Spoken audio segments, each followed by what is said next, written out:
Hi, I posted recently about my vintage collection, and I just wanted to elaborate on some of the um, things that I have. So, this video is going to be about my books. So, I have these books right here. I have many other books, but uh, these ones I'm going to talk about today. So, um, this top one that I have right here, they're in no specific order on like anything. I just put them how I think would look good on my shelf. So this one, if you notice, it is in German, and I'm very careful with my vintage things, so I softly touch it. I try not to damage it in any way.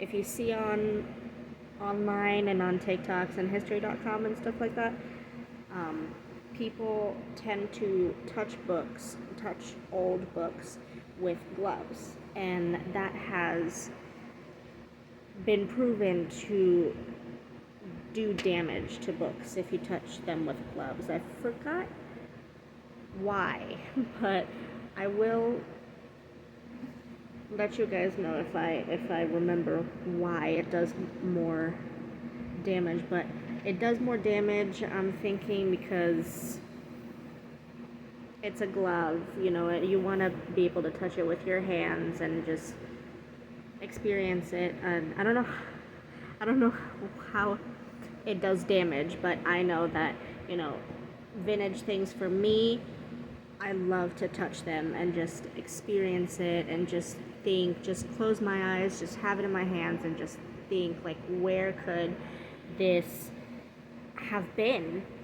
So this is one of my favorite books, this German one, because this is a German book from 1944. So the significance of that is World War II.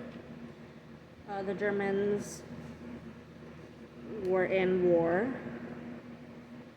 against Hitler, and this book is very special to me because the war, the Holocaust, World War II began much earlier than that.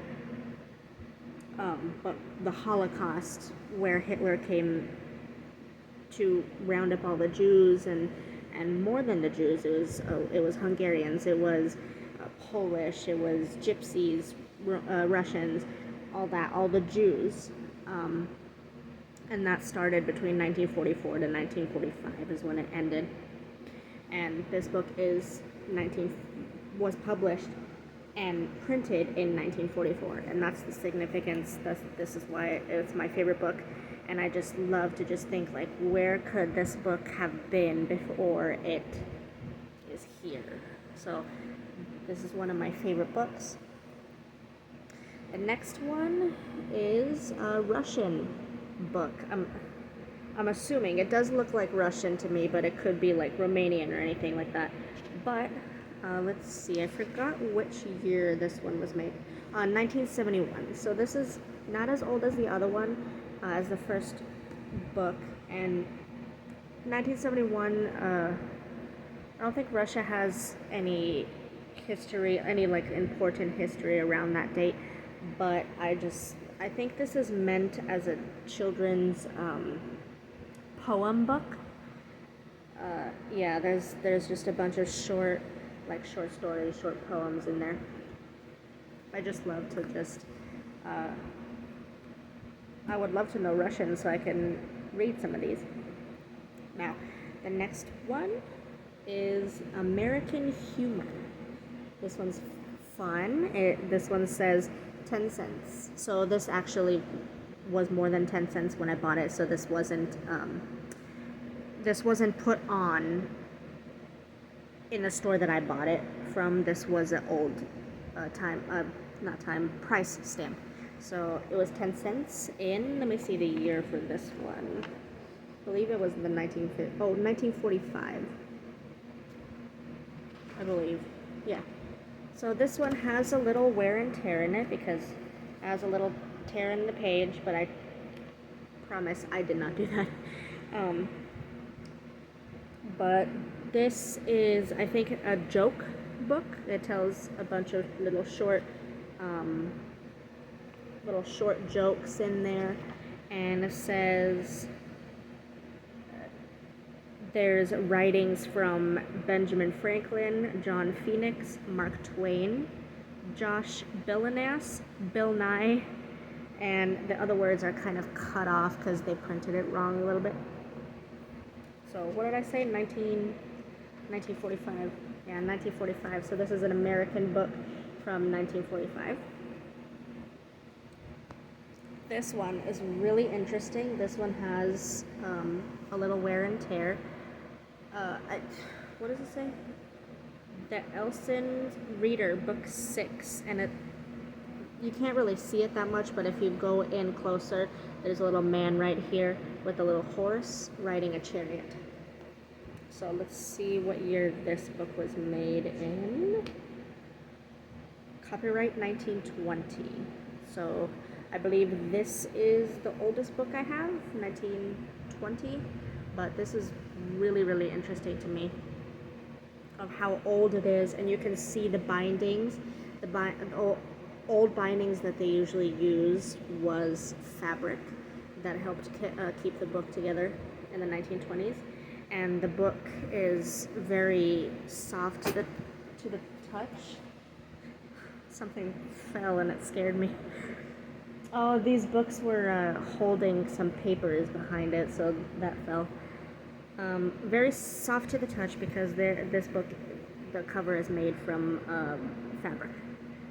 So it's 1920. That's really interesting to me, and I can't wait to find the other 5 books, or maybe there's more beyond 6. But you know, the first 5 books, that would be awesome. I think I got it at Goodwill or like a thrift store. Thrift store is really easy for vintage finds because people who don't really know about vintage tend to like, oh, this is trash, you know, just take it, I don't want it. And so I go and I find it and I put it in my collection. Now the last book I want to talk about is History of the United States, which in itself is a historical book because it was published in, let's see, no, it says 1918, but I'll tell you more about that date in a second, as soon as I find the date to the book. Oh, there it is, 1913. So this book was copyrighted and printed out in 1913, so I lied. This is the oldest book that I have, and then 1920, and then 1945. So, about the other year, oh, it has a little map to it, I love it. About the other year, 1918. So this is a really, really interesting book because this has a signature. I can't really read the signature and whose name it is, but it is very, very cool to have a signature, and you don't know how old it is. Let's see. I believe I see the number 13. So I'm thinking maybe this signature was in 1913. I don't know. I can't really read that, but, or maybe that's a B. I have no idea. But you don't know how old this signature is, and that's what interests me the most. Like, who held this book and when it was.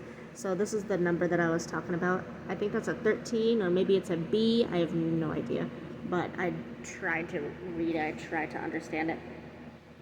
So, and it says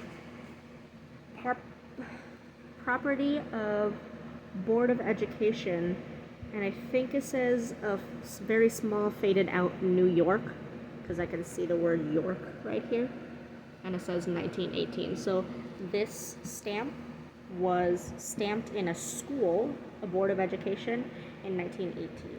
So people were reading this in a school. There were many hands that touched this, and that interests me the most. Who touched this, who read it, and did they learn anything from it? And wow, 1918, that is incredible to me. And This book has a little bit of wear and tear, but you know, that's all in the beauty of you know, how old it is. And this book as well, because the other book 1920 was made from fabric, this is a little bit older and it is made from fabric as well. The bindings is a little bit seamless. The other one, you can kind of see the bindings start and end. This one, the bindings are inside. So the fabric bindings are going to be inside the book. So it's a little bit, it was made a little bit, the other book was made a little bit cheaper. This one is made from fabric and the bindings are inside. So very soft book as well, and very interesting. So I think this is my second favorite, actually. My second favorite book, and the first favorite is the German book from 1945. I had a lot of fun with this. Definitely gonna make videos for possibly all of my collection, because my collection is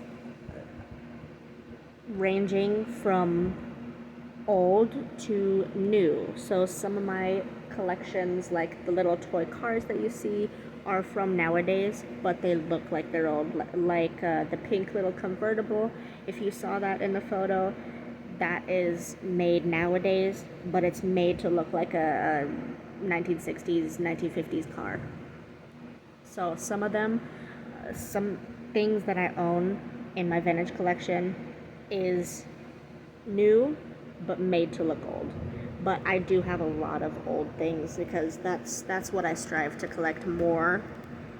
I do like to look at things that look like vintage, but I strive to collect authentic vintage.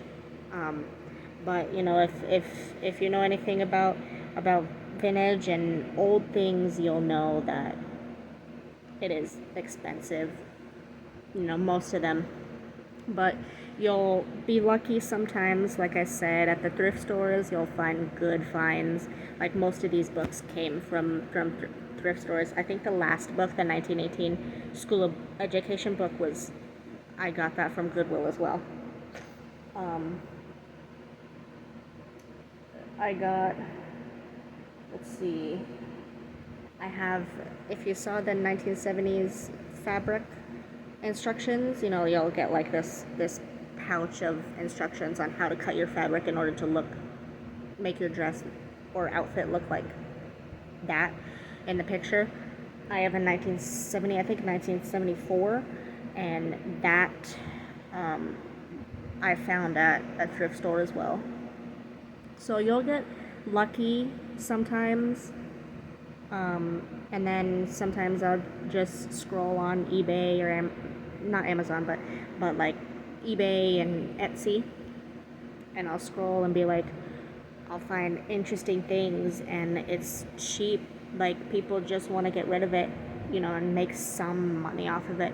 But you know that this item is like meant to be like hundreds of dollars, but they're only selling it for like 20. You know, you'll get lucky that way too. So I had a lot of fun with this. I'm definitely gonna make another video for some of the other things, but the books, oh, I just smacked it, sorry. These books are what interests me the most, because I believe the book 6, the one with the chariot on it, this 1920s one, I believe this is the first book that I've had that I added in my collection. Don't ask me what's the first thing that I added in my collection, because I have no idea. I have to remember so far back. But yeah, that's the first book that I've added to my collection. Alright, thank you for watching all the way.